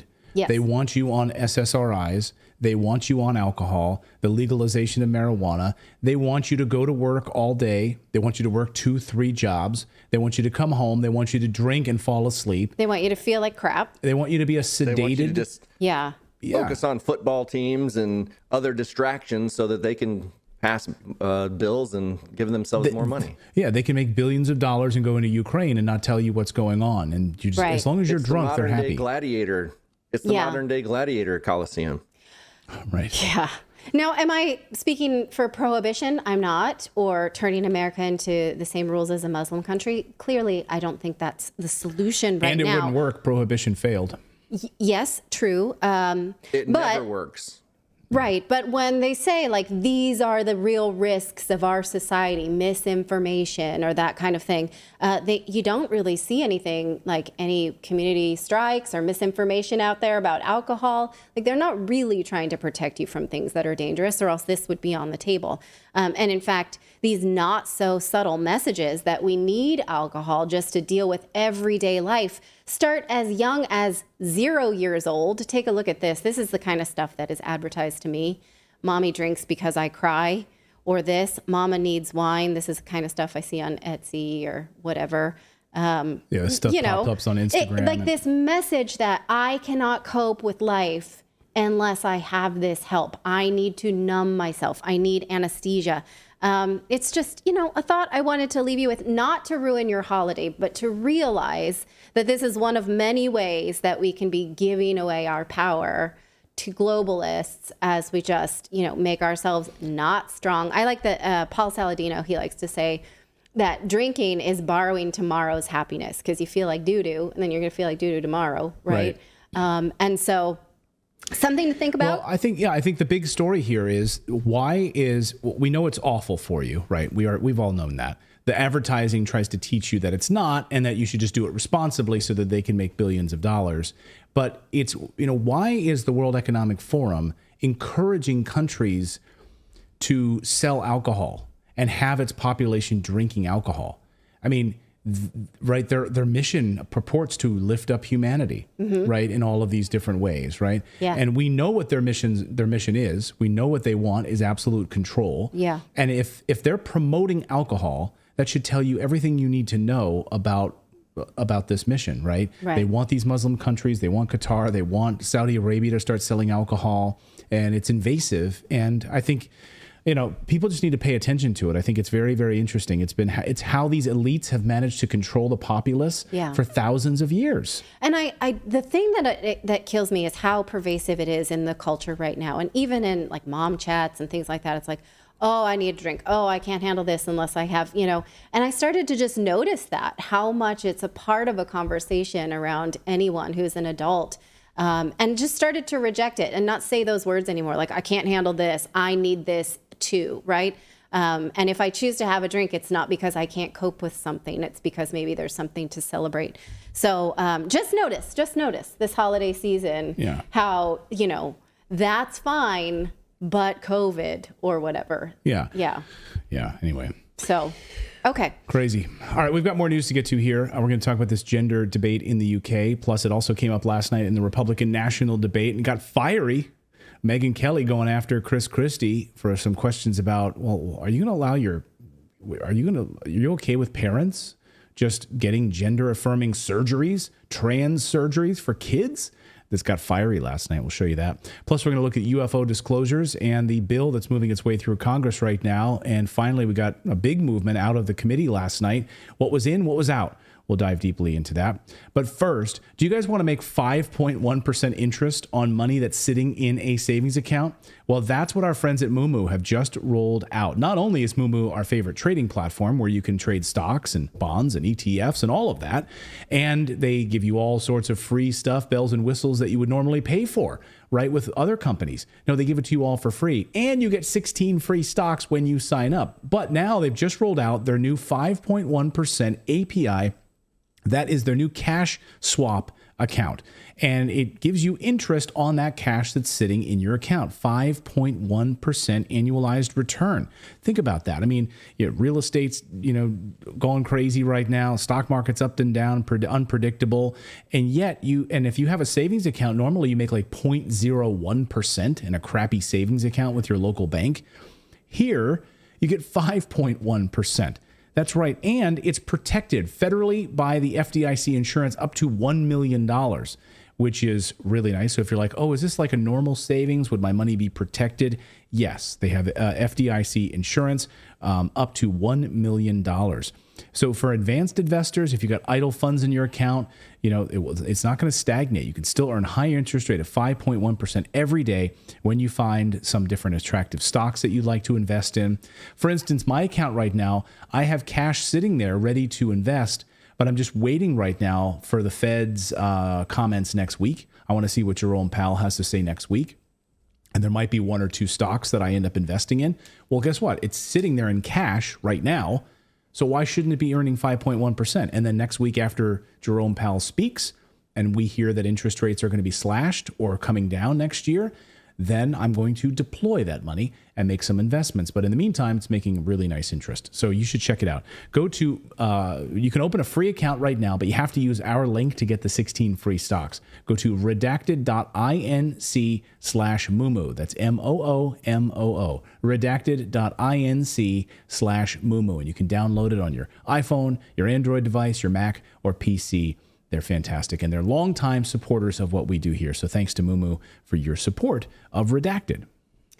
Well, Common Sense at a gender ideology hearing in the UK this week, and I am shocked and amazed and also very encouraged. Common Sense, wow. Yeah, this is where a leading member of parliament admits that the trans lobby is coming after gay kids, and the government should not be run by lobbyist groups.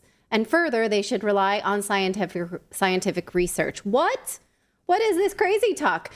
This is parliamentary member Kemi Badenoch. She says that the UK government is taking an evidence-based and principled approach on the trans issue. Now, this article on your screen right now is us being warned by trans lobbyists that she is a transphobic woman.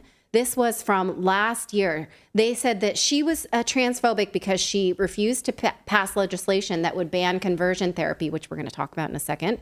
And she also met with detransitioner Keira Bell in order to understand how children take hormones really young and can be harmed. We've talked about Keira Bell before. Keira Bell was put on cross-sex hormones, puberty blockers, and had breast removal very young. It was incredibly painful because that hurts and a lot. And then she said, I just was a masculine girl. I just was what we would call a tomboy back in the day. Now, this member of parliament, Kemi Badenoch, she has been bullied over this issue quite a bit by the trans lobby.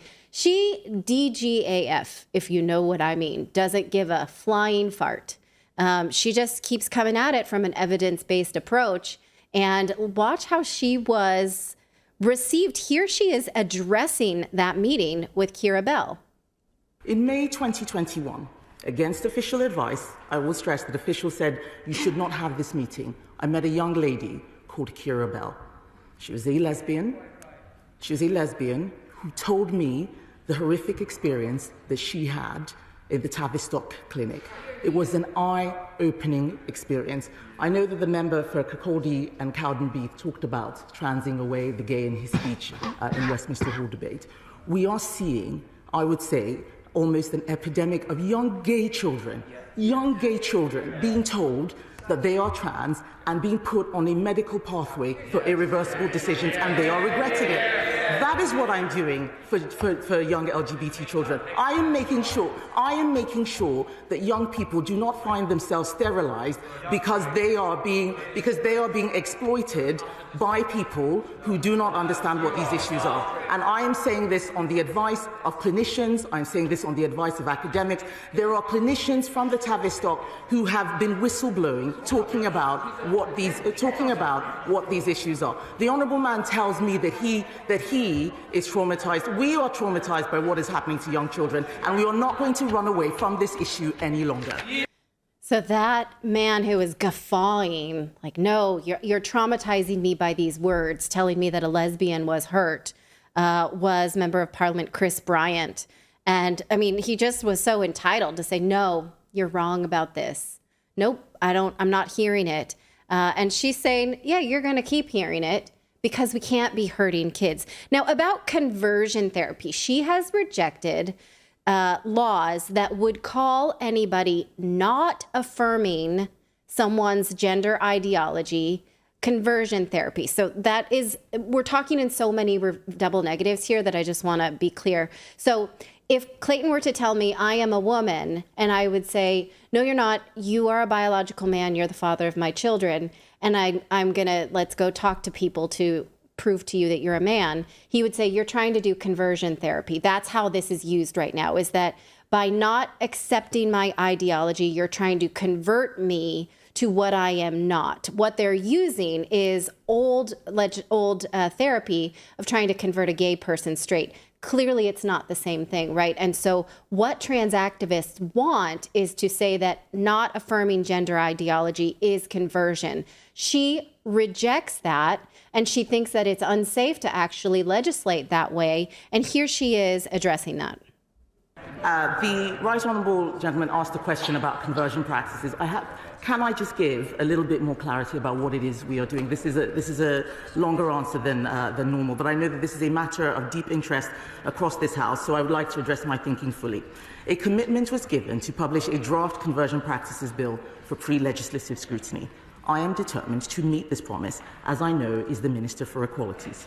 Attempts at so-called conversion therapy are abhorrent and are largely already illegal. So what a bill would do is identify this as a particular threat to gay people and confirm the illegality of harmful processes intended to change someone's sexuality. In that time, since this bill was first promised, this issue has developed. Now, the threat to many young gay people is not conversion relating to their sexuality, but conversion relating to gender identity.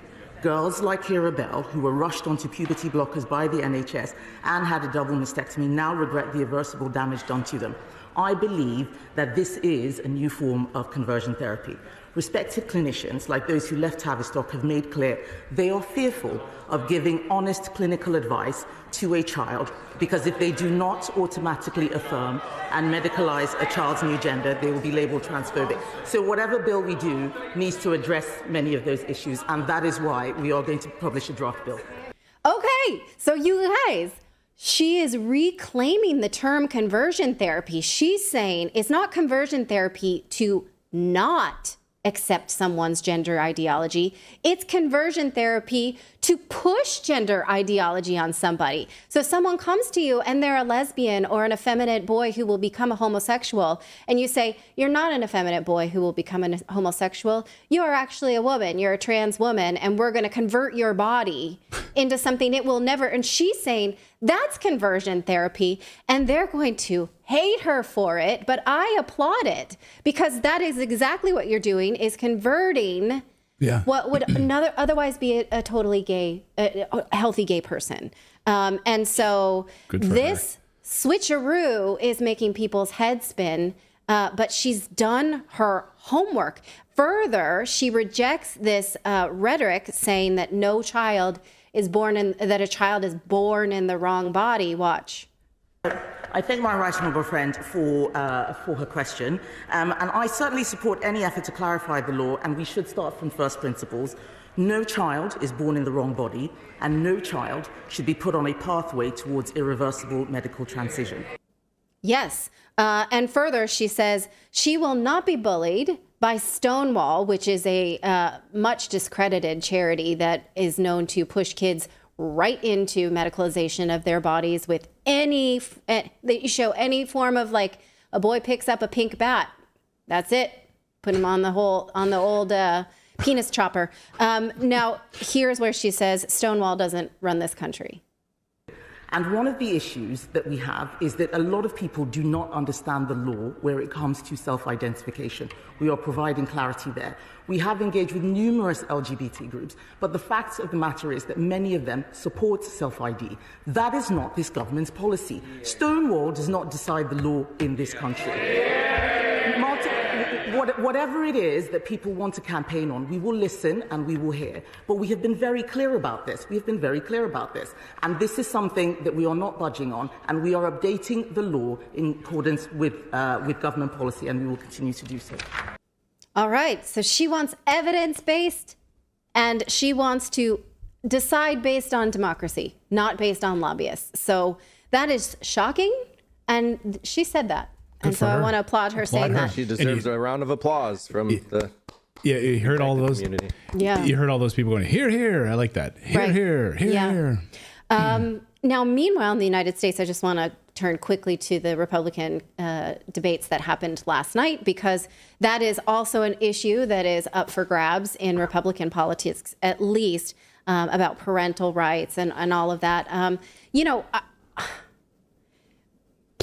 I hate to see it like just yelled about in a debate after we just saw like such a mature way to present this. But that's where we are right now. Well, Megyn Kelly, to be fair, Megyn Kelly, she has been vehemently opposed to this. She's been speaking out about it on her show regularly about these trans surgeries and gender affirming care. So she tried to get a question in, I think, around that specific, question, calling up something from Chris Christie's past when he was governor, basically allowing for this to happen, for parents to go around, schools to basically go around the parents, and these kids could go and get gender affirming surgeries. Yes, this was not maybe the most academic or evidence-based discussion of it, but at least it's on the table. But mostly it just was a shouting match. I would like to see us move more towards something like this, but we've seen in the United States that trans activists have said that gender affirming care would never pass any kind of study or standards-based tests or any kind of academic research, because there is no proof that gender affirming care resolves gender dysphoria or makes anybody better or less anxious or anybody's body more healthy. There's no research about that. It hurts. It hurts a lot. And anxiety and dysphoria persists. So we don't have that discussion yet. We have had hearings about it.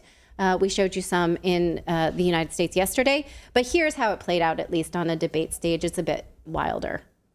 Here's my follow-up question. You talk about parental rights. Let's talk about them.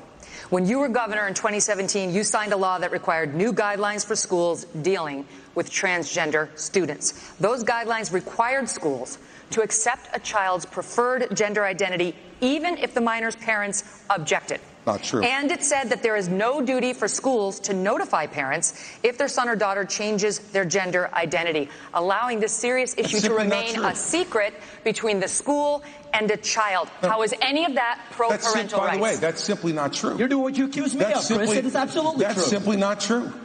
That's simply not true. That law was put into effect in 2018 and regulated in 2018 after I was out of office, Megyn. No, we did not, Megyn. We did not issue those guidelines, and you're wrong about that.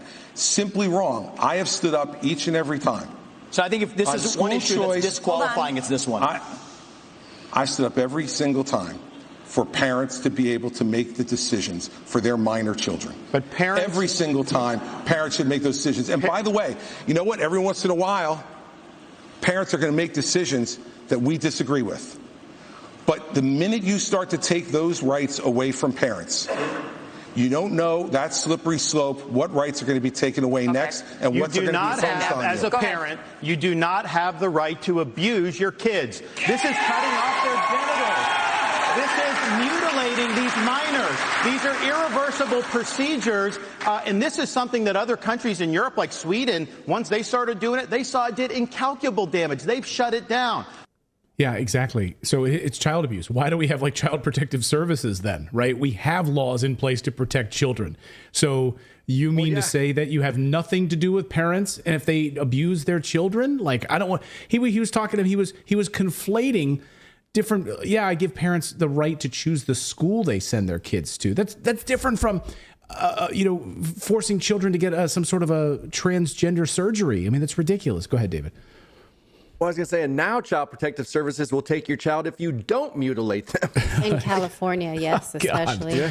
Yeah. Oh. Absolutely.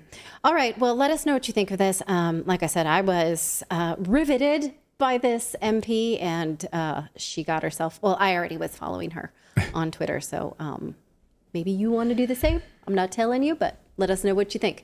We have more news to get to. We're going to, coming up, talk about this new UFO Disclosure Act, whether or not it's a step forward or a step back. We have a guest on to break that down.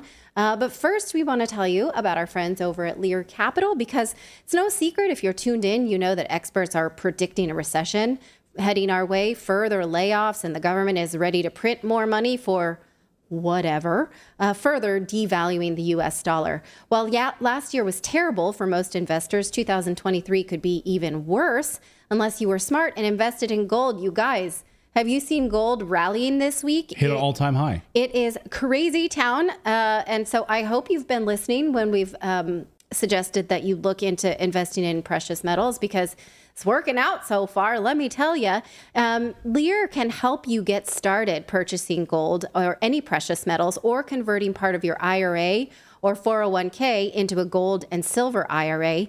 Call Lear Capital today at 800-613-3557 or go to LearRedacted.com. Again, we're not certified financial experts, but we've been playing this metals game because of the increasing unstable geopolitics. And so Lear Capital, they are the experts and they will help you. So right now, if you buy 1 ounce of gold, Lear Capital is giving away a free ounce of silver. That's incredible. Literally free silver that you can keep or sell immediately. It's yours.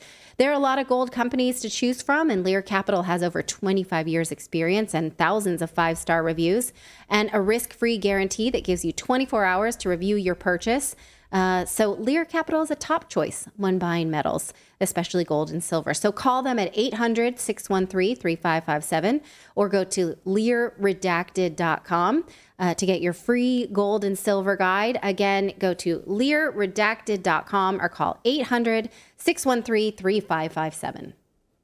Well, a major breakthrough or a major setback in the UFO disclosure, the UAP Disclosure Act? You be the judge. Last night, Congress approved a final UFO bill that they will vote on and then send back to the Senate before it goes off to the president's desk for a signature.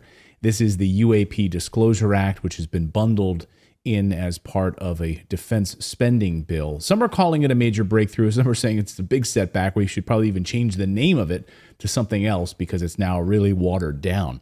Well, let's ask Dr. Michael Salla, who's been pouring through this new version of the bill, to give us his assessment of this.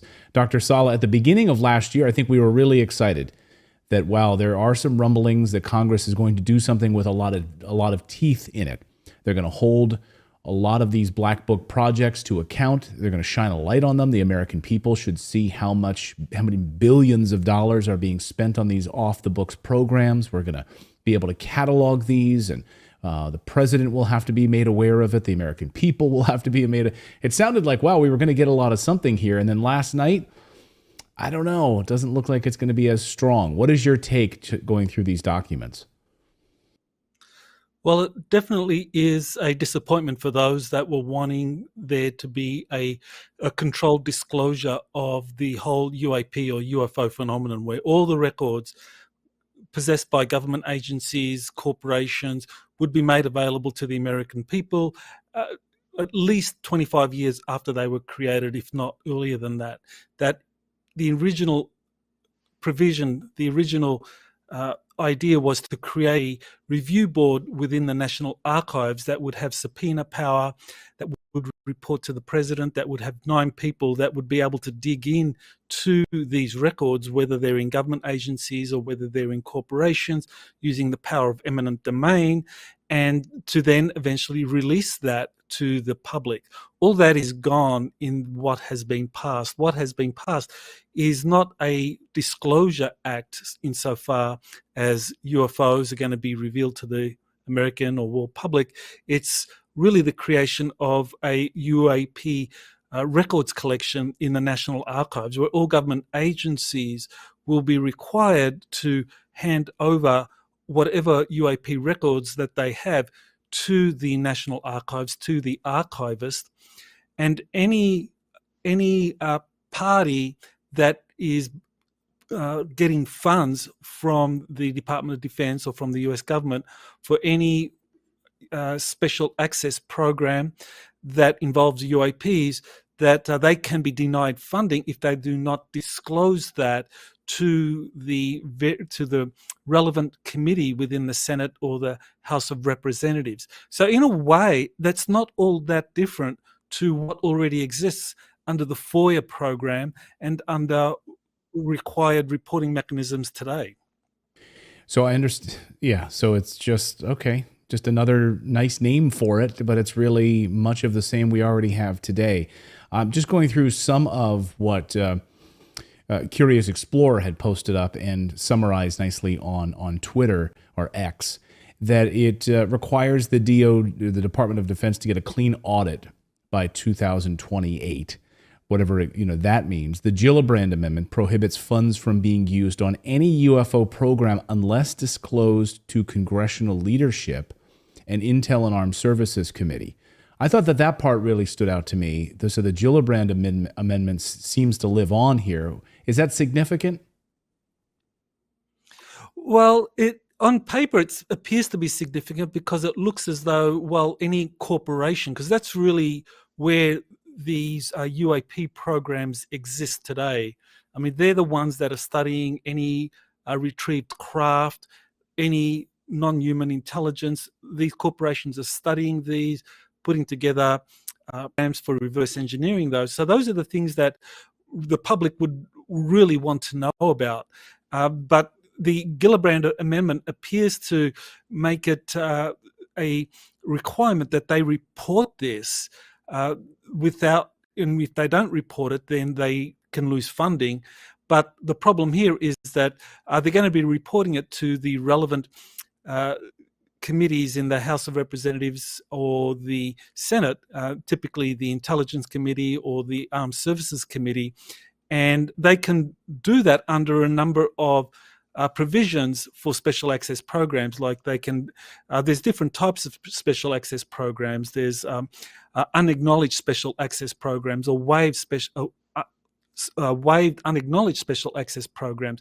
In each case, you have more and more restrictions on who knows about it. So on paper, this sounds good, but in effect, a corporation that is working on a reverse engineering of a captured non-human spacecraft, they can report what they're doing in the context of a waived special access program, but that means that others down the food chain, like people like Congressman Tim Burchett, I mean, they don't have a look into this. It's only the people like Mike Rogers and Mike Turner who head these committees, or the leaders that are going to be informed. But even then, they can't take notes or anything. So on paper, it looks good, but I mean, the effect is going to be very little can actually be achieved. One thing stands out to me is that it puts the onus on the secrecy holders to label, to be responsible. I found that interesting, right? So if President Biden wants to say, make something secretive or not release certain documents because of for some reason, he would have to affix his name to that. And the American people could stand up at a press conference, if he ever holds one, and ask him, Mr. President, you withheld documents related to this particular incident or something. Can you explain why did you withhold that from the American people? So now it kind of puts the onus on the secrecy holders to put their stamp of approval on something too. That's big. Well, there is this kind of provision within the UAP Records Collection Act that's now being created, or it's going to be passed. I mean, what we've had the committee report that resolved the differences between the House and Senate versions. That report was issued last night, and so now this is going to go to both the full House and the full Senate to be voted on. So it will be passed by both and then signed into law. So this is not, I think, going to lead to any great change in terms of how these UAPs are going to be eventually disclosed, especially when it comes to UAPs that are controlled or that these corporations are working on. I mean, this has been known for a long time that the meat of this UFO phenomenon, it's the corporations that hold the records, that hold the material, that hold the bodies. Whereas the government agencies, it was learned, or the process was set up in the 60s and 70s when the Freedom of Information Act was set up, that all of that would be moved out of the control of government agencies into the hands of corporations because they could better hide the secrets.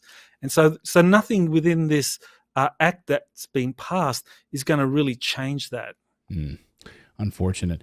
I'll get you out of here on this, Doc, which is what do you think is the biggest letdown in this? What was the I think the biggest thing you were hoping for that didn't make it into this final bill?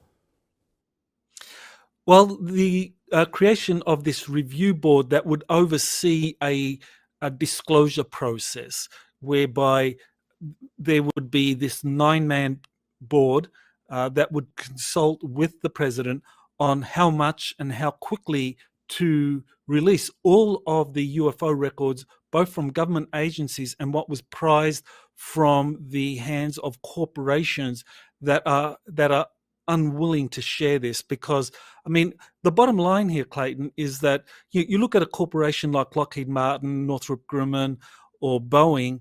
I mean, they've been sitting on these records for decades now, and they're very, very slow to kind of like do things with the whatever's been retrieved, because they operate under very heavy layers of secrecy. Whereas new companies like SpaceX, I mean, they could, if they got their hands on these technologies, I mean, they could very quickly develop breakthroughs, innovation. I mean, that's exactly what Elon Musk and SpaceX have been doing.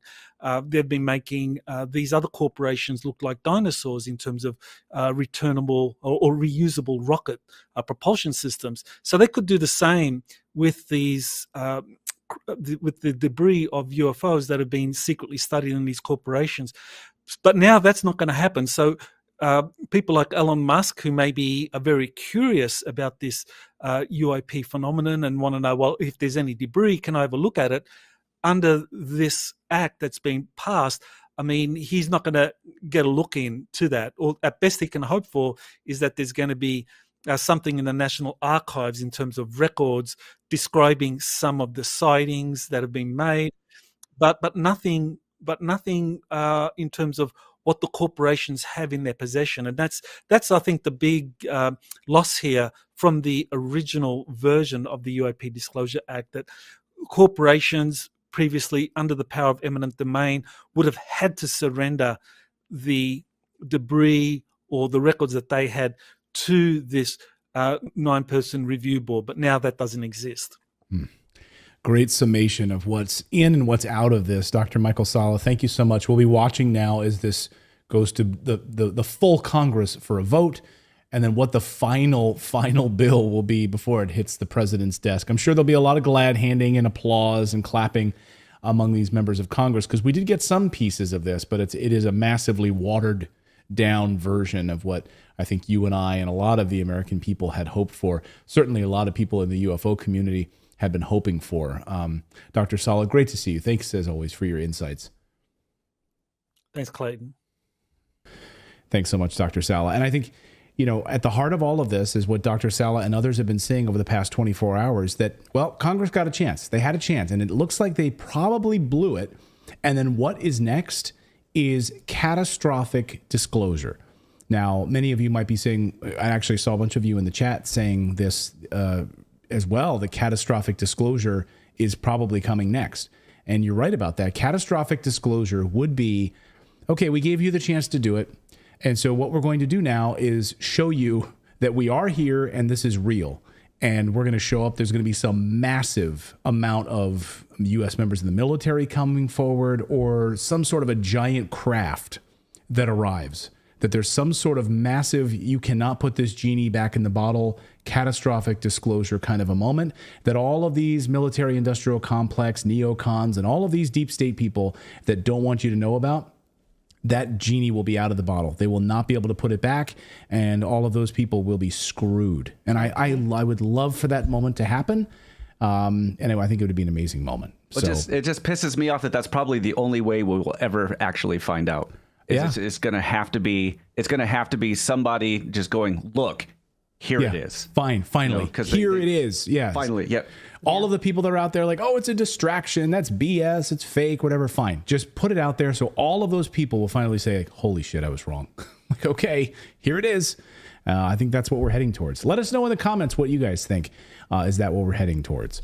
All right, well, that's going to do it. But before we go, I want to wish the Foster boys happy birthday because today's Philip's birthday and David's tomorrow. We don't have a live show tomorrow, so everybody please wish the boys. They are brothers, but not Irish twins, right? You guys are a couple years apart. No, we're 6 years apart. Oh, okay. So, but both born on December, in early December. It's also my father's birthday today, so happy birthday to all the December babies who get their presents wrapped in Christmas wrap. That's hope me. You don't mind. Yeah. So I hope you both have wonderful. Go ahead. I was going to say, growing up, I got to celebrate my birthday on David's birthday the majority of the time. Oh, yeah, because they're like, well, we were going to do yours, but we're going to do his tomorrow, so we'll just do them on the same day. You guys will go out to dinner and we'll celebrate the same thing. Did you at least get to pick what the cake flavor or anything? Was it one cake? I don't remember. One cake. I don't really either. Yeah. All right. Well, happiest birthday to the both of you. We couldn't do the show without you. We adore you. So I hope the chat room shows you lots of love too. Well, happy birthday to you guys. And thank you guys all for joining us this week. We really appreciate it. Thank you guys so much for subscribing, being a part of our community. And we will see you back here on Monday, 4 p.m. Eastern time. 4 p.m. Eastern time, we are live. Have a great weekend, everyone.